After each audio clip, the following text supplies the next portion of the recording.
This episode of The Republic is brought to you by Netflix. For a free 30-day trial, head on over to netflix.com/GameBreakerTV. GameBreaker TV.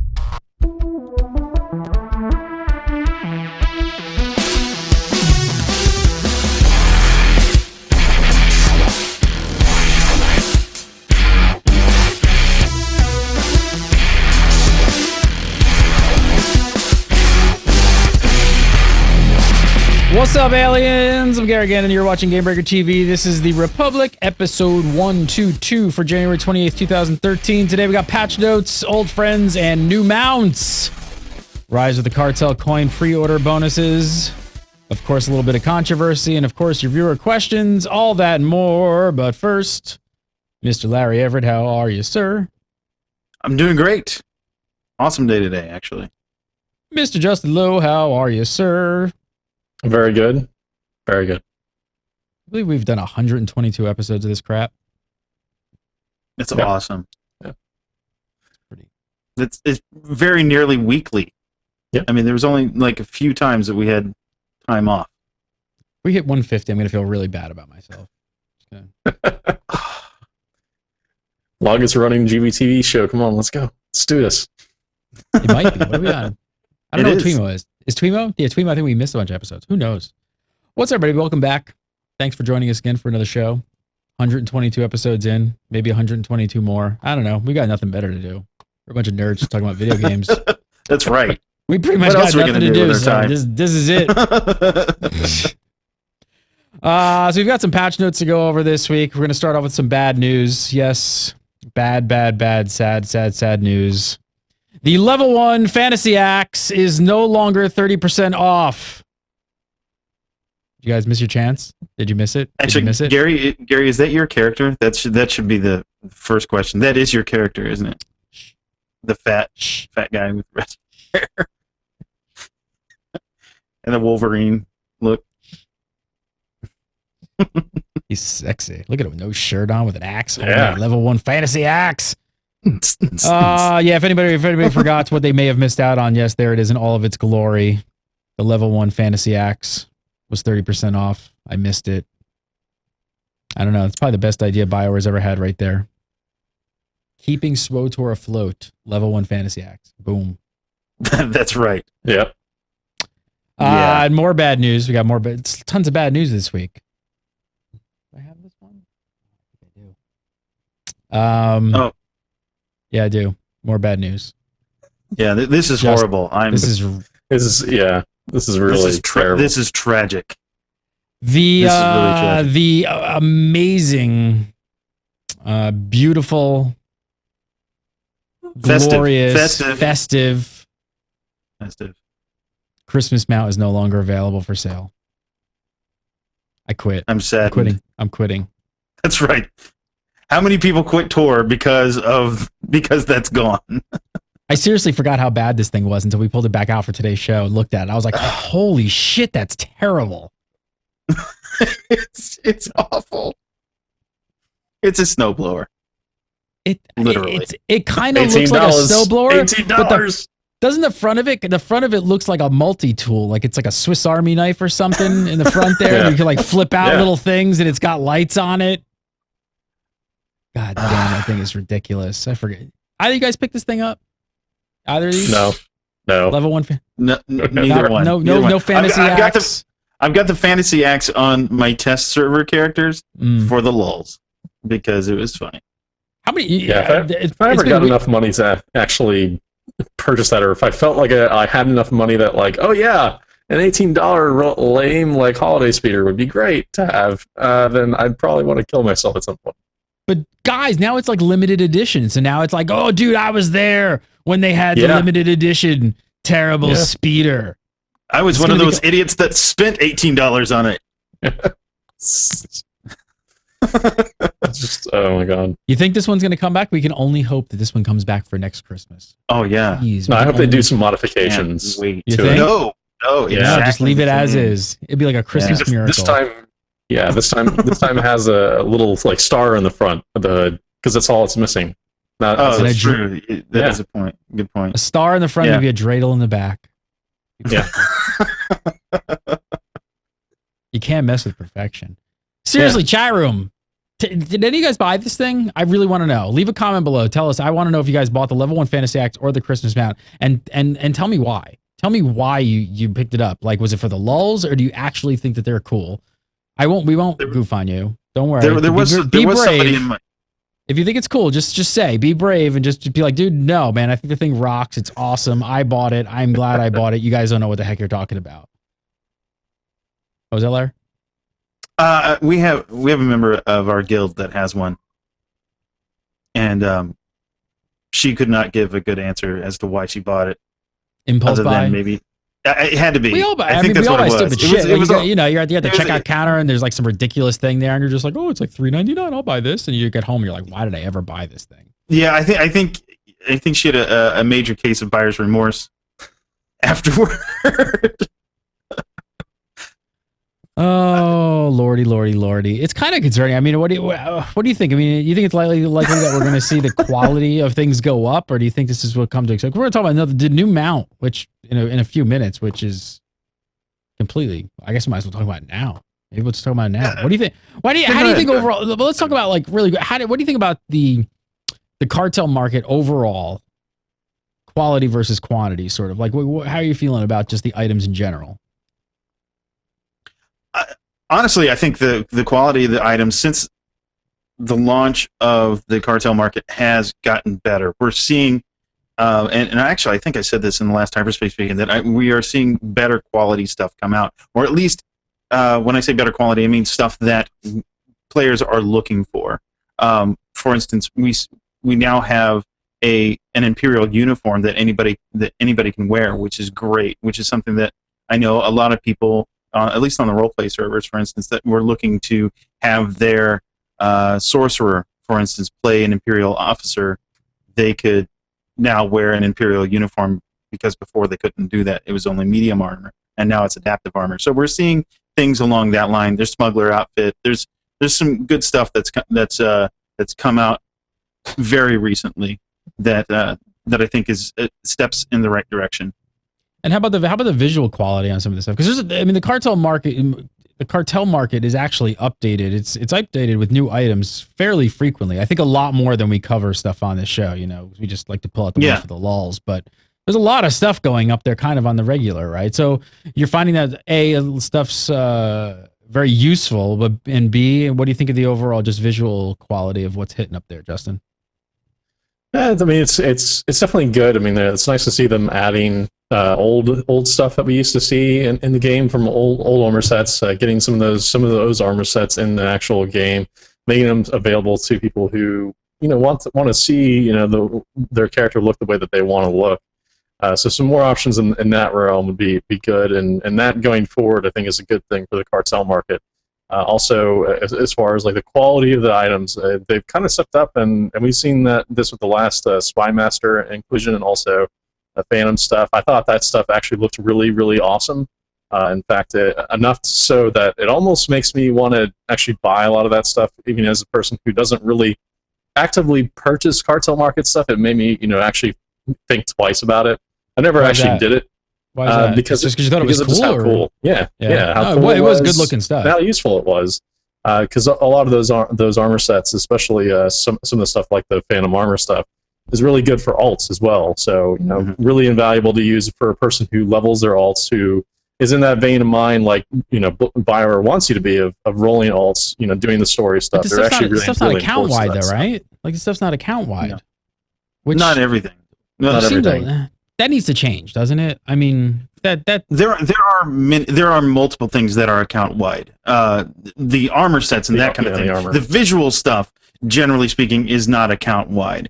The things that are account wide are things like not I want to say guild banks. The cargo bays. Cargo bays can be account wide.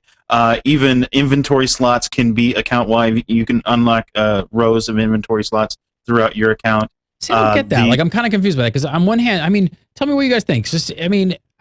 I can't see that many people buying the same, vanity armor or something like for their characters that aren't account wide. Like, I can't see them buying more than one to kit out more than one. So Well, it depends on what really it is. If it's something, if it's for instance, the chest pieces are rather inexpensive, and I can see like somebody buying a single chest piece and having multiple characters with that chest piece. Now, some of these full sets, like the clandestine set, for instance, which is like what, almost $15. Mm-hmm. I don't see that happening. I don't see that happening for all of their characters. But now, if something like that was, have you bought that set? Either of you? I have not yet. Okay, so let me ask you this: if you're kind of on the fence a little bit, if it was account wide and you could use it for all your characters, would that push you over the edge to buy it? No? Maybe the thing that's iffy about that I might buy it. I don't think that I would probably buy it. I don't think that would be the thing that would push me over the edge. I don't think it's a good idea to make armor sets account wide, mainly because you can buy them on the GTN, and that you make it account wide. Now that person has, instead of just one that they can sell on the GTN, they have 12. Yeah. What if they change that? I actually ended up buying the Destroyer set mainly for a couple pieces of those items on an Imperial Agent who has a really nice other pieces to go along with it. It can look really, really awesome. So I actually did spend some of my own money on a full armor set because, again, you could do what you wanted with it because of it being adaptive armor, and you can actually actually use it in the kind of case that you would want to. So for me, I've done it. I just don't know if I'm going to be spending multiple, like $15+ on each set. I doubt that I'll buy any future sets because I've already kind of spent my money. I've kind of purchased my lot that I feel is acceptable as a player to purchase. So. Would you guys be against the fact that they made the purchases like that, if they were account wide, that they were not able to throw up on the GTN? Like, what if you just couldn't sell them? I would be okay with that. Yeah, I'd be fine with that. Yeah, if you wanted to be account wide, you maybe buy it for a single character and then sell it on the GTN, or you can buy an account wide version of it that is bound to that character. I'd be fine with that. Sounds cool. I think more people would spend a few extra bucks if it was kind of account wide. I don't know. I think about it. Like, I'm buying a bunch of stuff on Planetside too, but knowing that they're opening it up account wide, that's actually one of the reasons why I'm spending the money, because they've said no, we're working on it. We've got to figure out the tech and kind of move everything over, but we're absolutely making everything account wide. Yeah, but to Chat's point, Troy Ho, who mentioned that the cartel market would die if you couldn't sell the items. The cartel market has actually become kind of littered with the cartel market with the cartel market items now. So I don't really know how that stuff would work out if they ever restricted certain pieces from going on the cartel market, if they were going to do it that way. Because at this point, it seems like that would be the sort of draw for a lot of people in the community, that they would feel like, oh, then this is absolutely forcing me to purchase something and not giving me another option to actually do the purchasing on my front from a credit limit standpoint. So it'd bring the value down of subscribers and what they feel their credits are worth, I think, for them more than it would other people. So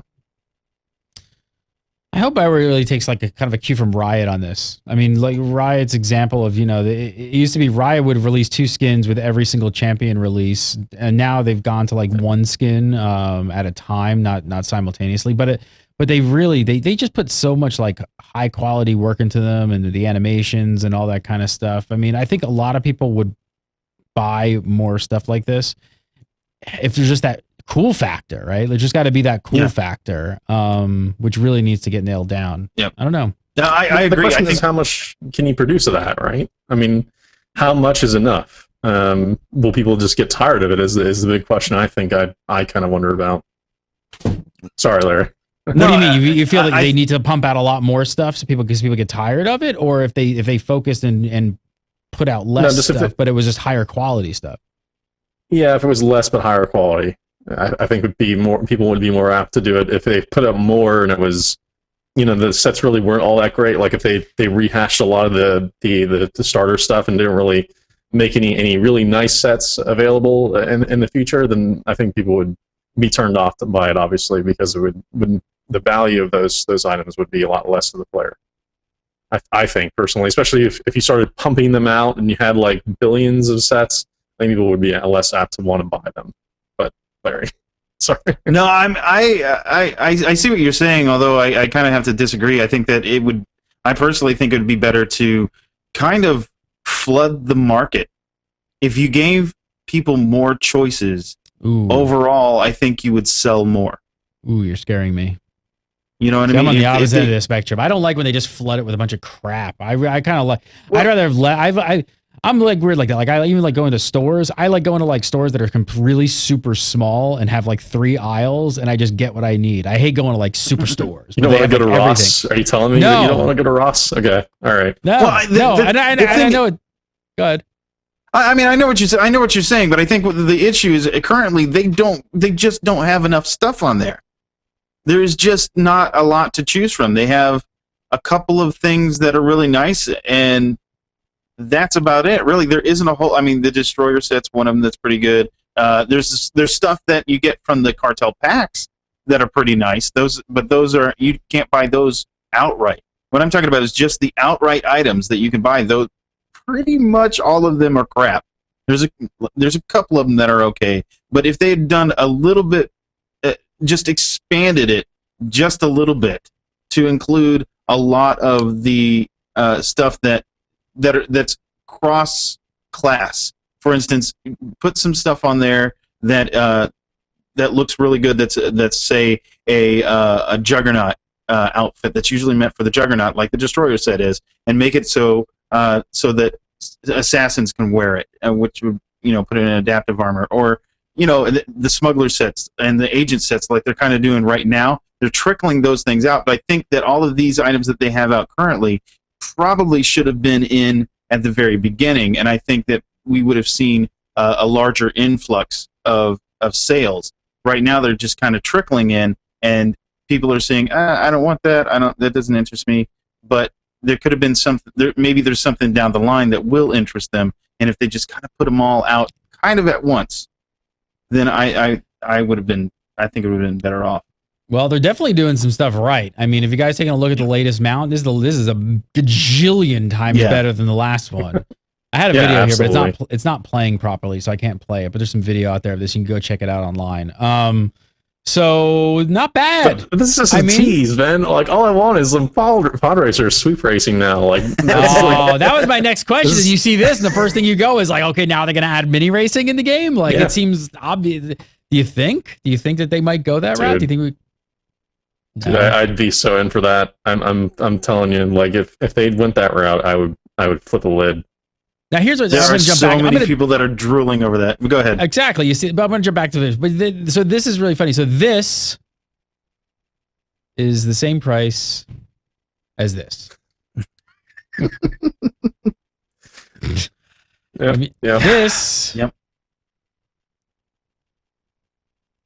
is the same price as this. Trolling. I mean, they're both $18. I mean, which is a pretty hefty, and which is funny. It's like now a standardized price. It's like the $18 is a standardized price for the mounts, which is even weirder. Like, okay, that's great. But you know what? That's fine. If you guys want to come up with one standard price for mounts, that's totally cool. I get it. You want to treat them all the same, really. But who in their right mind does not see that there is a huge difference there between like. We're talking about pixels here. It's a huge difference between the art of the Christmas mount. I know, man. That Christmas tree mount, just is so much better than that pod racer one. I know. I can't wait to flip out that Swiss Army knife. Yeah. I don't know. The difference in quality between the two mounts is just ridiculous and being the same price. I don't know. Not to mention that again, like these are not account wide, so one character only. $18, one character. What about stuff like that, like mounts? I don't know. I feel. They're vanity items. At the end of the day, they're vanity items. You're gonna buy. It's just like Blizzard's, like pony that costs you like what, $20? I can't remember what it was. It's something ridiculous. $25. It's just like that, and people will buy mounts, and they seem to like them. So, but I would say that pod racer one is a good example of the kind of quality that I'd like to see going forward from them if if that's the kind of quality that they're going to pump out, time and time again, I think that's a good thing. I agree. I think maybe they're catching up with it, and now they're maybe they got a little bit caught down with all the assets and stuff for the Cartel market store, and maybe they had to rush it out a little bit quicker than they anticipated. But now it's like that's a cool looking mount. Like that's I think a lot of Star Wars players would want that. Yeah. Now the next question it's certainly is better than the other. It's certainly better than the other pod racer like one that we have. That's the wheelchair with the things floating above it. Oh, that one's bad too. If you did a pack of the level 1 fantasy axe and the mount and the chair together, it still wouldn't be as good as this mount right here. This one is better than all three put together for the same price. Absolutely. So what do you think? Pod racing? I mean, no, yes, no, possibly. Do you think that it? That would be completely awesome. I mean, I don't know if they going to do it. Sure, I think they could. And if they're listening, they should. Because there's all sorts of people that are just, especially after that mount came out, that are just absolutely drooling over that. Oh, when are we going to get racing? When are we going to get racing? They're just, yeah. Listen, I'm going to take you back in the day to Nintendo 64 when they released the Star Wars Pod Racer for that system. I put like 400 plus hours into that game. I love that game. I want to see something like that. Please make it. Do it. I guess the big question is how much money would it cost to put it into the game, and then how much time would people actually dump into it? What would make you keep going back over and over and over though? Is it have to be like leaderboards and there's got to be some way to track and trace, right? Sure. Yeah. You know what? Matchmaking system too. So. Yeah. I think it's a big deal. Like honestly, I would just do it. Novel. Make it a level up path too. Like put gear involved in it. Like, oh yeah, I got a new shifter here. It's an amazing shifter. I got a good clutch. Like now it's EVE Online. You're like building ships. Oh man, it's so good. I would do that before I would do the space game. Yeah, even single player. Even single player. If it was just me against NPCs, I would do that before I do the space game. Absolutely. Larry hates the space game. All right, who knows if we'll see a racing minigame. I think a lot of players would love to see it. For some reason, I don't think it's probably in the cards for quite some time. All right, so we got a few patch notes here to talk about that aren't really related to the Cartel store. First up, companion lightsabers will no longer glow after the companion has been dismissed. So how did this even work? Can somebody tell me? Did you just get followed around by glow? I'm so glad this is gone. So the lightsaber's not in the head anymore? Yeah. Yeah, basically what would happen is that if you had your companion out, they had their lightsabers out, for instance. It wasn't just lightsabers, there's all sorts of weapons that did it. But they had the lightsabers out. When you put them away, when you dismiss them, their lightsaber blades would still be there. They would just stay wherever that was until you called out another companion or you called them out again. And on top of that, I have noticed that the lightsabers go away, like the blades retract now whenever your companion puts the saber away. So not only do the lightsabers not glow anymore when you dismiss a companion, they also disappear whenever the companion puts the lightsabers away. I am so glad. That has been one of the biggest pet peeves of mine because there was lightsabers and stuff sitting all around like the fleet all the time for no apparent reason. Yep. Yeah, it was funny. Like like you ended up with a bunch of companions having the double lightsaber hilt end up in their head, up their throat. Yeah, and it's like that's not anything I can RP against. Like, why does that happen? Like, that makes no sense. All right, so minor annoyance, major annoyance, depending on how much nerd you have, how much nerd cred you have. But good fix. Next up, Justin's gonna hate this one. Players are now required to defeat General Edakar to complete the Tyrol 5 flashpoint. What is this crap? Now you got to kill a boss to finish a flashpoint? What the F? That's amazing. It's amazing, isn't it? Having to beat a boss now. Wow. Yeah. That's how the Republic side was cheating so much. Oh yeah. Tyrol 5. I don't know. I don't know if it's really that big of a deal. But it's good that it's there. Just thinking about the little things. It's good. How about this tie break mechanic? So there's a new tie break mechanic in Ancient Hypergate. So if both teams have an identical score after reaching 600, a sudden death mode begins, and the first team to capture a pylon wins. How was Thank God. How was the winner being decided previously? Was it just random or something? I think it was based by like damage done and then like healing done as well, like depending on what the stats were there on the screen. But it took me forever. I was like, I'd done it multiple times, and it was like, man, this is so weird. Like, why does this happen? It makes no sense. Like, it doesn't really know exactly, what exactly is going on here. People were saying like it was RNG. There were plenty of people that just kind of thought it was entirely random, which is impossible. But yeah, it was. It was definitely not something that you would love to kind of experience time and time again. So it's good that they finally fixed it, and their solution for it seems rather neat. Sounds like it definitely needed a fix then. It does kind of sound cool to have like an actual last man standing tiebreaker. Finally, players in Voidstar can no longer leave the spawn area prior to the match starting. This has been happening for a long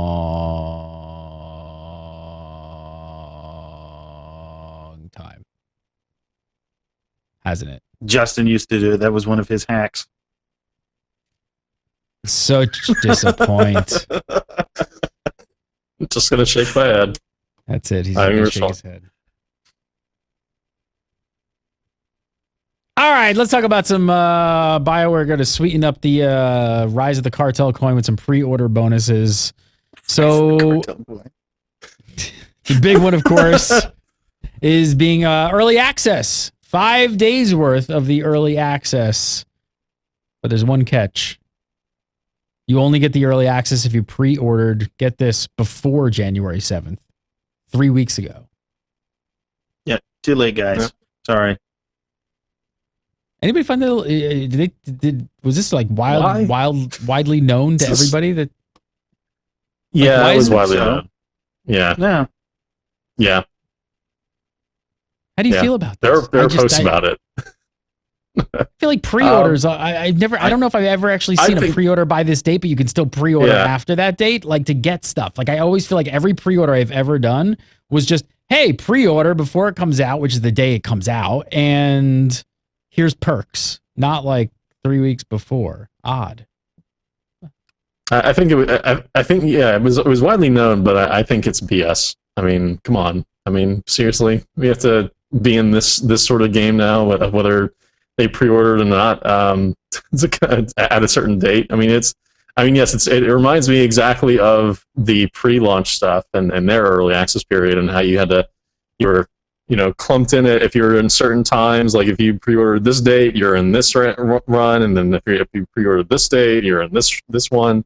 Like, it just doesn't make much sense why they would do it this way, especially if they're paying customers. I mean, at the end of the day, these people who are paid, for the game, and obviously it was just marketing, and it was just them to try to get people to sign up early, so they give possibly EA or the publisher a good idea about what to expect in terms of numbers of sales, and that's fine, but it's not good for the consumer. I don't think, especially for those that weren't aware of it and just pre-ordered, later. And it's kind of weird to put out like a major post announcement like this and kind of throw it back in the faces of all the people who didn't get it on the pre-order. It's like, hey, guess what, guys? You could have 5 free days, but you effed up and you waited too long. See ya. Now you can still pre-order. You just won't get the 5 days. So why don't you come and buy? I don't know. It makes no sense to me. That makes no sense to me from a consumer standpoint. You're going to give perks. I don't either. Like, and even the state that the game is in right now and trying to get people back in, like, if I'm going to pre-order this, just let me in. Just give me the 5 days extra. If they're giving me 5 days, that means I have to pre-order it before those 5 days are up. And you know what? Even if I pre-order it, like, a day or two into the 5 days, I should get those 3 days in. Like, I should just get in. Like, especially because you know what's going to happen? This is what happens with all kinds of pre-orders and stuff like that. A lot of people sleep on it. I myself do the same thing. And then the day the 5 days starts, when everybody gets in for the early access, it'll hit all over the internet. Forums will kind of blow up. People will be excited about the content, like running around. I'll get caught up in the fever of it, and I'll be like, holy crap, I should have just bought this. Let me go buy it right now and pre-order. And that's when I'll buy it, because I want to get in on the pre-order, like early head start. That's when I'll what does it hurts their marketing, like at the day one. Like they have a bunch of anger, instead of like people talking about how awesome this new expansion is. they'll have a bunch of angry people saying like, "Oh yeah, I didn't pre-order past this date and I got screwed. EA, terrible company, man." That's what it's going to be. Instead of honestly, if they wanted to gate it for whatever reason, they wanted to gate it. Who knows? Say okay, not 5 days, but you know what? You get 3, something like that. If we're what's the day matter difference? I don't understand. What's the well, difference? I don't know. That's matter. The thing. If they needed to gate it for whatever reason, I don't know. If it needed to be gated, I can't think of a reason that it would need to be gated. Honestly, I don't know. This whole like date thing there seems to be no rhyme or reason for why this date would be here. I mean, I'm sure they have a reason, but I don't know whether it's 3, 5, 10 days head start, whatever it is. Like I said, I've done pre-orders where it's be like 10-day head start. I'll pre-order it 2 days into the head start and get the rest of the 8 days. Like, and I'll be happy with that because I'll get caught up in the fever. My buddies will be playing it and they're having fun and word of mouth spreads and they're like, "Oh wow, we're in pre-order and this is a lot of fun." And I'll be like, "Oh, let me join you." So now it's like if I have a friend who's in 5-day free start and Justin's like, "Gary, man, you should check this out. McCabe's awesome, blah blah blah." And I'm be like, "Oh, I want to join you." "Oh, I can't. F you, BioWare." EA wasn't EA weird. Voted like worst company in 2012? Did you see that? Well, that was more so for the people that work there, but yeah, they were. And still, they were right. They were what? They were what? Go ahead. I don't agree that they're the worst company ever, personally, but it's they were the worst company to work for in 2012, or was it 2011? One of the two. But yeah, it was for people that work there. But at the same time, they are. I mean, everybody that does reviews, everybody that does just generally speaking.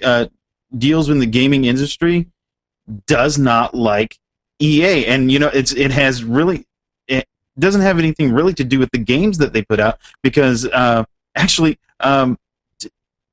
Jim Sterling, who works for Destructoid and The Escapist, just put out a thing about Dead Space and said that I love this game. I want to play this game, and I would give money to this game. Except I hate the business model, and it's EA.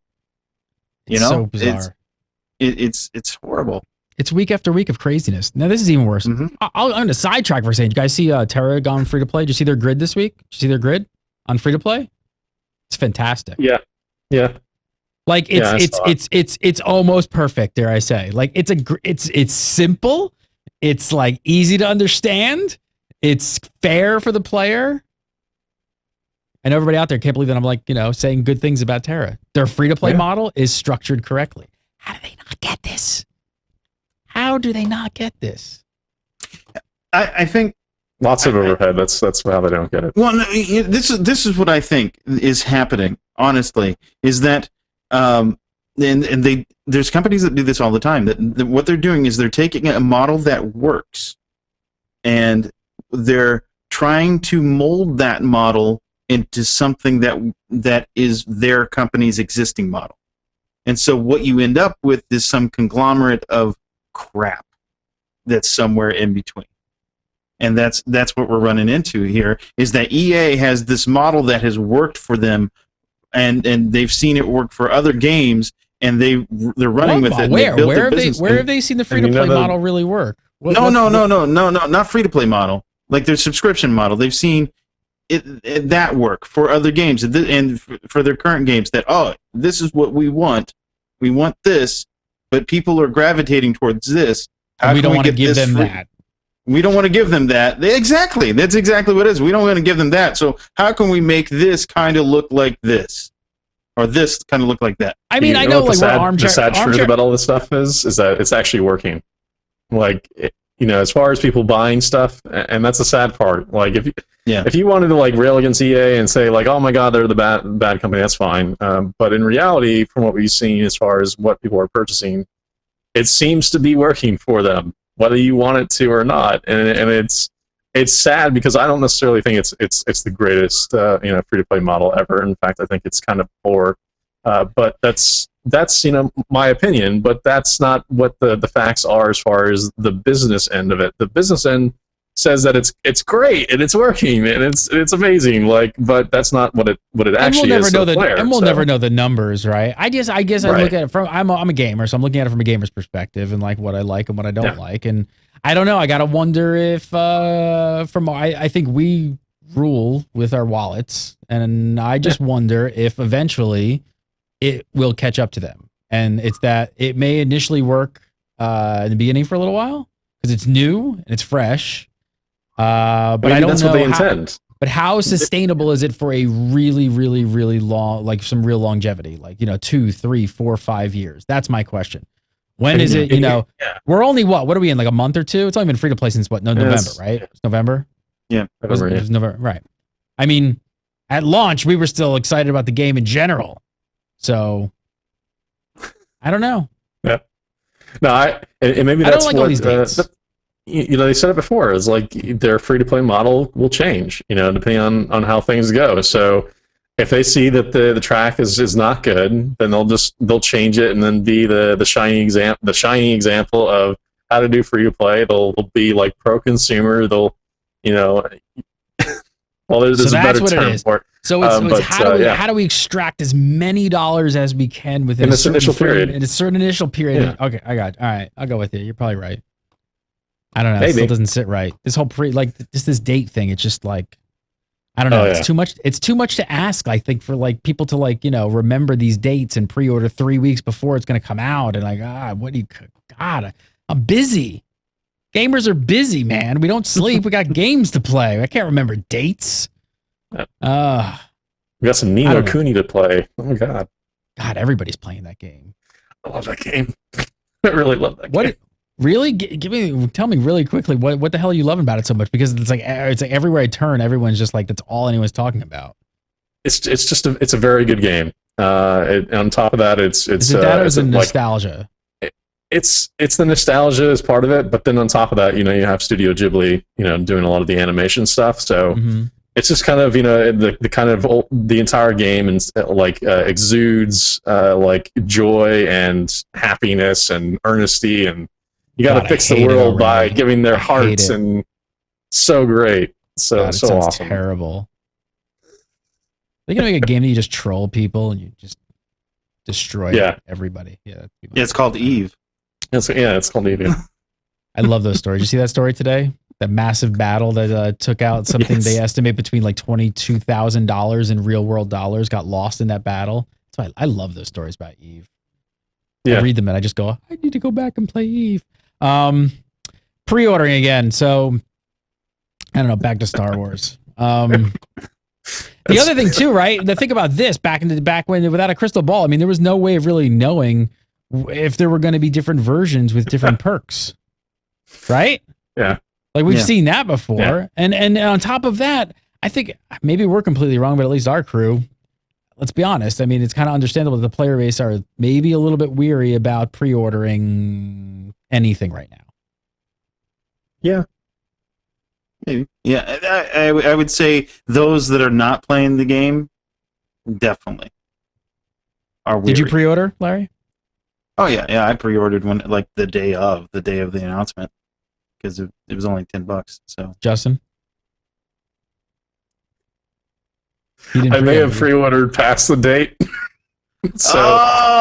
Justin! Why did you miss it though? Did you just miss the date because it just kind of slipped? Yeah, I missed it. Yeah, I kind of just slipped, and it's like I knew I was going to buy it, and then I just it's like, oops, you're fired. Well, the good news is if you guys want to play and you pre-order now, you can still pre-order, and there are a few perks that you can get. So you can get this holographic hut and what looks like a monocle. Are we sure the hut cartel doesn't cost like $50? I think it's 80. Joke. Actually, that was an Eve. $80. Was it 80? 90? Yeah, $80 for a monocle. Yeah.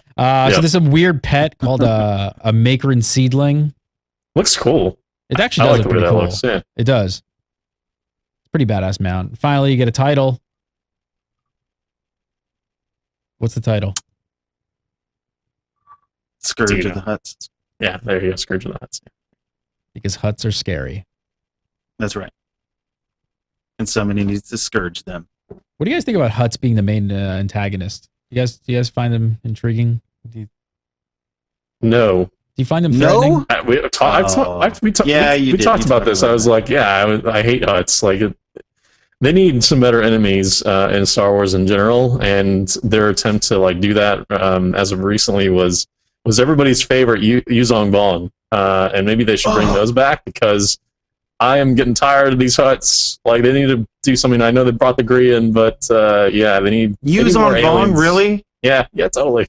Oh, I hated the Yuzong Bong. I hated them. You're not sick of Huts, Larry? You all about the Huts? I'm cool with Huts. I like him. It's the Godfather kind of stuff.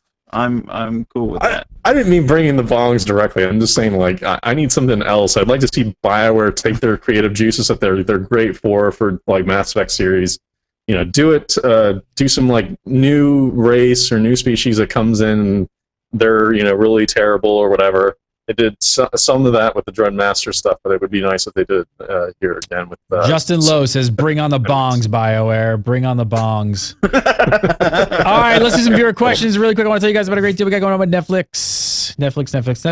Free 30-day trial. I got a free 30-day trial with your name on it. Just go to netflix.com/GameBreakerTV, and you could sign up today for a free 30-day trial for the streaming service. You can stream all of these streaming content to your iPad, your iPhone, your Xbox, your Wii.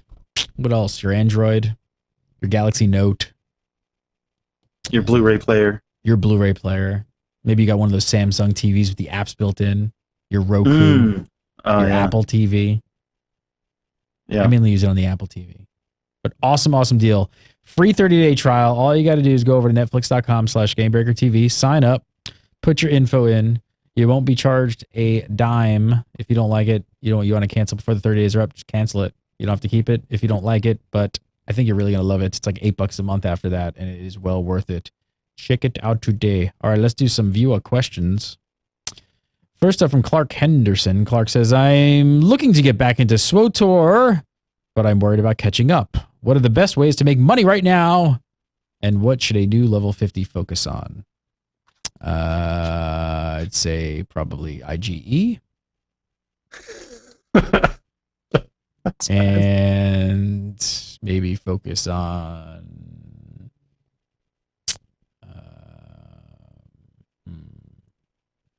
I don't know.